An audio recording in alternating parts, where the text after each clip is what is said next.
मथुरा के पोतरी ग्वालिनी पेनेली पीतम्बर पेनेली पीतम्बर हो ये ललना गालावा में गजो मोतिहारवा तो दही बेचे जा ली तो दही बेचे जा एक से गईली दूसर को से अवरुति सर को से हो ए ललना बिचावा में कृष्ण भेटइले होया चरवा जो रे ले चरवा जो ए ललना बिचावा में कृष्ण भेटइले होया चरवा जो रे ले चर रे ले चरवा छोड़ ये कृष्ण चरवा तो दही बेचे जाई भी वृंदावन की भी हो ये कृष्ण हो ते बिहाने हमया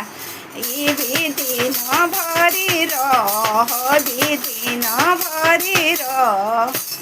अतन बचन कृष्ण सुने ले सुनहि ना पावेले हो ये ललना काटे लगले चंदन के गोछिया तो पलंग डासा वेले पलंग डासा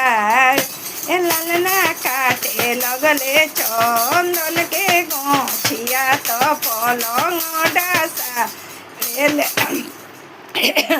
पलंग डासावे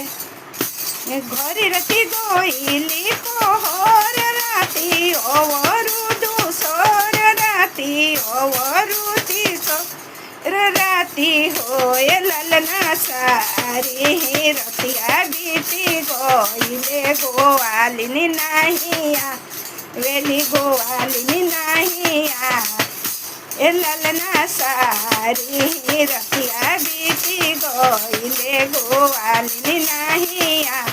वेली गोवालिनी नाहिया मथुरा के पोतरी गोवालिनी दही बेचे जा